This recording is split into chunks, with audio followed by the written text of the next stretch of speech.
الجولان السوري المحتل، السحر والجمال، والألم من الغربة والاشتياق والحنين واللوعة له وأهله المهجرون.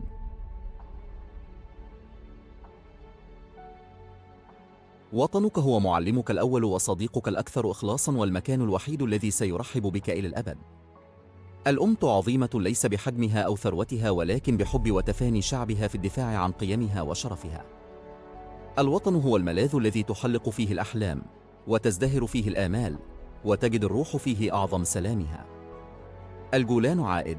هذا ما نردده صباح مساء، وهو ما أطلقه شعبنا منذ اليوم الأول للاحتلال.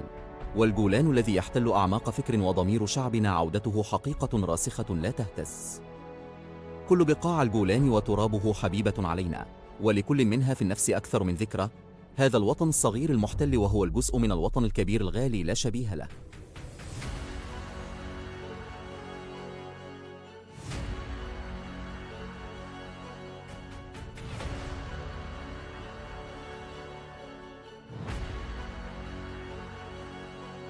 الجولان السوري المحتل هو أرض عربية سورية تقع في بلاد الشام بين نهر اليرموك من الجنوب وجبل الشيخ أو ما جبل حرمون من الشمال. تقع الهضبة بكاملها ضمن حدود أراضي الجمهورية العربية السورية، ولكن في عام 1967 احتل الجيش الإسرائيلي ثلثين من مساحتها، حيث تسيطر إسرائيل على هذا الجزء من الهضبة في ظل مطالبة سورية ودولية بإعادته إليها. ويسمى الجولان أحياناً باسم الهضبة السورية. جغرافياً تطل هضبة الجولان على بحيرة طبرية ومرج الحولة في الجليل من جهة الغرب، أما شرقاً فيشكل وادي الرقاد القادم من الشمال بالقرب من قرية طورنجة باتجاه الجنوب حتى مصبه في نهر اليرموك حداً عرف بأنه يفصل بين الجولان وبين سهول حوران وريف دمشق. ومن جهة الشمال يشكل مجرى وادي سعار عند سفوح جبل الشيخ، الحدود الشمالية للجولان، حيث تمتد بين بنياس الجولان منابع نهر الأردن حتى أعالي وادي الرقاد جهة الشرق. أما الحدود الجنوبية يشكلها المجرى المتعرج لنهر اليرموك والفاصل بين هضبة الجولان وهضبة عجلون في المملكة الأردنية الهاشمية.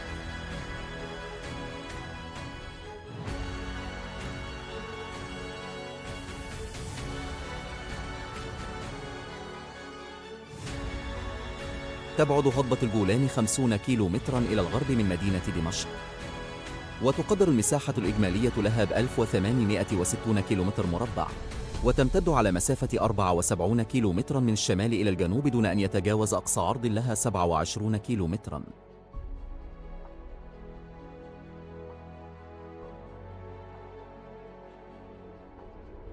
في السادس من حزيران من عام 1967 احتلت القوات الإسرائيلية هضبة الجولان السورية، وأقدمت على تهجير أكثر من 170 ألف مواطن سوري موزعين على 223 قرية ومزرعة ومدينة بعد أن هدمت قراهم وسويق بالأرض، وأصبح الجولان السوري تحت الاحتلال الإسرائيلي بعد أن أصبح خاليا من سكانه باستثناء 6 قرى 4 منها تقع في شمال شرق الجولان على سفوح جبل الشيخ، وهي مجدل شمس وبقعثاء ومسعدة وعين قني وسخيتة والغجر التي تقع على نقطة تقاطع الحدود السورية اللبنانية الفلسطينية،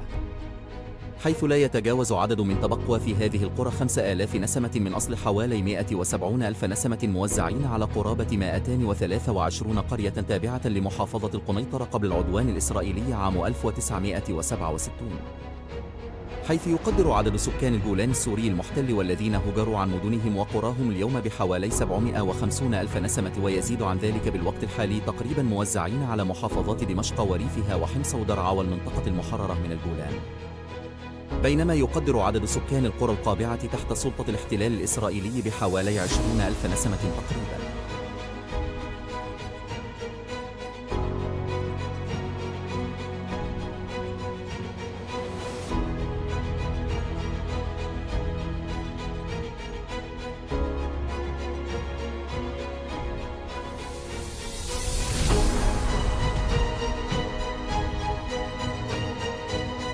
في أعقاب الاحتلال الإسرائيلي للجولان وتحديداً عام 1967 أصدر مجلس الأمن التابع للأمم المتحدة قرار رقم 242 تضمن دعوة لسحب القوات المسلحة الإسرائيلية من الأراضي التي احتلتها عام 1967، وعاد للتأكيد على ذلك في نص القرار 338 الذي صدر في أعقاب حرب تشرين أكتوبر من عام 1973، لكن إسرائيل لم تستجب للدعوات الدولية كعادتها، واستمرت في احتلال أراضي الجولان السورية وفرض سيطرتها عليه وعلى سكان البلاد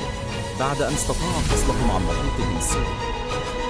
خلال هذه الفترة وتحديدا حتى إعلان ضم الجولان، استمرت إسرائيل في فرض سيطرتها العسكرية على سكان الجولان المحتل، وأقدمت على محو الآثار العربية في القرى والبلدات، ذلك بعد أن دمرت المئات منها وهجرت سكانها خلال الحرب، وقمعت سلطة الحكم العسكري الإسرائيلية ممثلة بالحاكم العسكري في الجولان أي تواصل بين سكان الجولان ومحيطهم السوري،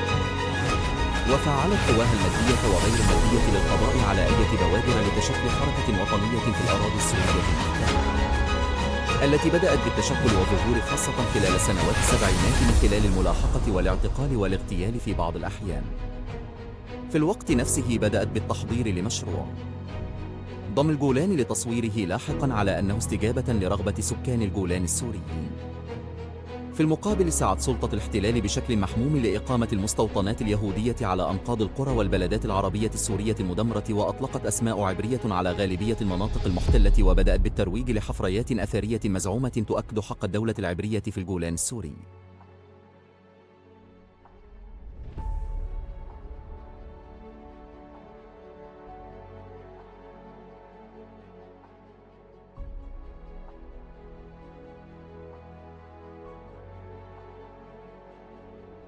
تعتبر مرتفعات الجولان مصدراً مهماً للمياه، فأمطار مرتفعات الجولان تغذي نهر الأردن، وهي تمد الكيان الصهيوني بثلث الاحتياجات من المياه. وتعد أراضي المنطقة البركانية من أخصب الأراضي، وتنتشر فيها أشجار التفاح وكروم العنب، كما يوجد بالمنطقة المنتجع الوحيد للتزحلق على الجليد. وحسب المصادر الرسمية العبرية، فإن 21% من منتجات الكروم تأتي من هذه المنطقة، و40% من لحوم البقر، والأهم أن نصف احتياجاتها من المياه المعدنية العذبة. وتحتوي هضبة الجولان الكثير من الموارد الطبيعية، فهي أرض زراعية خصبة يشتهر أهلها من العرب السوريين بزراعة التفاح، في حين يستثمرها المستوطنون في زراعة العنب لإنتاج أفخم أنواع النبيذ. تتميز هضبة الجولان بموقع استراتيجي استثنائي بالنسبة لمن يسيطر عليها، إذ تسمح الجغرافيا الفريدة والقمم المرتفعة بالإشراف على العاصمة دمشق شرقاً، وعلى سائر المدن وسط وغرب فلسطين المحتلة، كما تطل على مناطق في الأردن ولبنان. ومن يسيطر عسكرياً على الهضبة يمكنه أن يطال أي مكان حتى بأبسط الأسلحة التقليدية. ومباشرة إثر احتلال الكيان الصهيوني للجولان سنة 1967، أصبح جيش الاحتلال يكشف كل الأماكن التي تطل عليها الهضبة، بما فيها دمشق التي تبعد عنها 60 كيلومتراً فقط.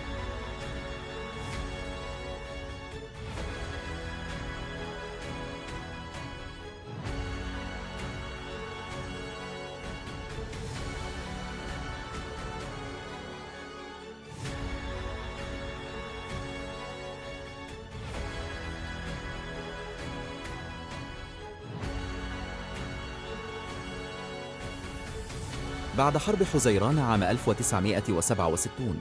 بدأت إسرائيل بتغيير الجغرافيا السورية في الجولان وإعادة رسم مناطق كبيرة عدة في الجولان المحتل بوصفها مناطق حيوية تخدم مشروع احتلالها الاستيطاني. وحددت المعايير الأمنية أولوية عليا شملت التلال والجبال والمراكز والمعسكرات السورية الاستراتيجية،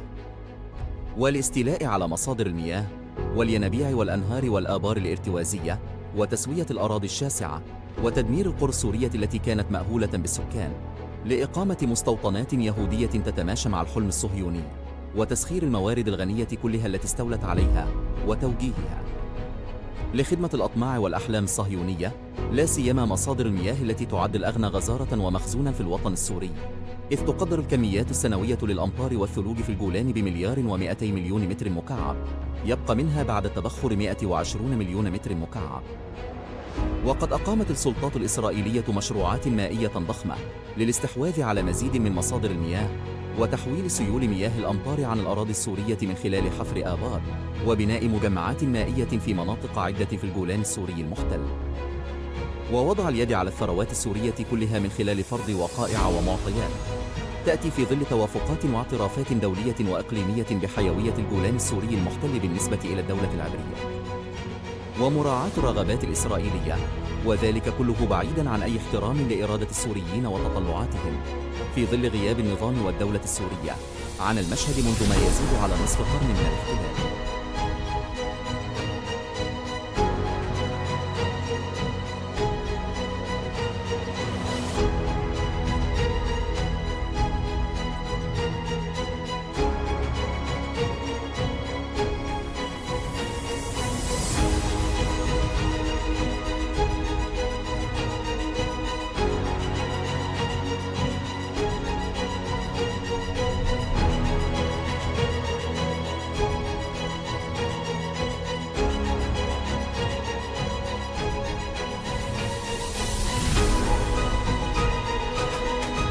يمتاز الجولان بتنوع المواقع السياحية، ففي أقصى شماله أعلى قمة جبلية في سوريا وهي جبل الشيخ، وفي أقصى جنوبه أخفض نقطة فيه وهي منطقة الحمى وينابيع،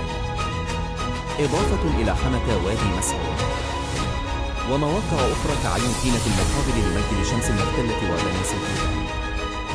وغابات قرية بريقا وبراعم المطلة على سد وادي الرقاد، إضافة إلى غابات جبال وقرية سكوفيا قرية زيتون التي زارها السيد المسيح وشفى فيها رجل كسيح، بالإضافة لكنيسة الكرسي التي كانت مقر للسيد المسيح خلال فترة الشتاء، بالإضافة لبنياس الجولان التي ارتبطت بالكتاب المقدس. وتشتهر الحمة الواقعة في أقصى جنوب الجولان بينابيعها المعدنية التي ازدهرت منذ العهد الروماني لمنافعها في تقوية الجسم والأعصاب ولخواص مياهها الشافية من الأمراض العصبية الحادة والمزمنة والأمراض الجلدية من قروح مزمنة وأمراض السرطان، وذلك لتوفر عنصر الراديوم المشع بكثرة في هذه الينابيع. ويوجد في الحمة 3 ينابيع معدنية حارة تختلف عن ينابيع طبرية الحر بأنها تحتوي على نسبة أعلى من الكبريت ونسبة أقل من الملح الاعتيادي، إضافة إلى ينبوع رابع عند مدخل الحمة يسمى بينبوع بولس، وعين يتدفق منها 7 عيون حيث تلتقي مياه الينابيع ال4 لتشكل الحمة الساخنة التي ترفد نهر اليرموك. أما جبل الشيخ فيعتبر أعلى قمة جبلية في سوريا، وهو جبل يقع في سوريا ولبنان، فيه 4 قمم، وتسمى القمة الأعلى والتي يبلغ ارتفاعها 2812 متر بشارة حرمون في سوريا، والثانية إلى الغرب، والثالثة إلى الجنوب في القسم السوري المحتل، والرابعة إلى الشرق ويشرف من أعلى قمته على لبنان وسوريا وفلسطين والأردن. يسمى جبل الشيخ كناية إلى الرأس المكلل بالثلج، كما يكلل الشيب رأس الإنسان، حيث أطلق عليه المؤرخون العرب اسم جبل الثلج. تاريخياً كان أقدس الجبال وأهم مركز العبادات عند الكنعانيين الأقدمين. ويتميز الجولان بوجود الأوابد التاريخية من قلاع أو قصور أو متاحف تختزن الإبداعات والحضارات المتعاقبة، كقلعة النمرود في سفح جبل الشيخ المطل على منابع نهر الأردن ورجم الهري وكنيسة أم القناطر وتل الحصن ومدينة سوسيت الأثرية وتل عكش وتل علي أبو نادى وتل العرام، بالإضافة للعديد من المواقع الأثرية الغنية ومتحف مدينة القنيطرة وخان أرنبة الأثري وقلعة البردويل وقلعة الحصن ومدرج الحمة وطواحين الماء ومعاصر الزيتون الحجرية في منطقة فيق في الجولان. ومن المظاهر الدينية كنيسة الكرسي الأثرية في قرية الكرسي على الشاطئ الشرقي لبحيرة طبرية، ومقام الصحابي الجليل أبي ذر الغفاري في قرية طرنجة شمال شرق جبات الخشب.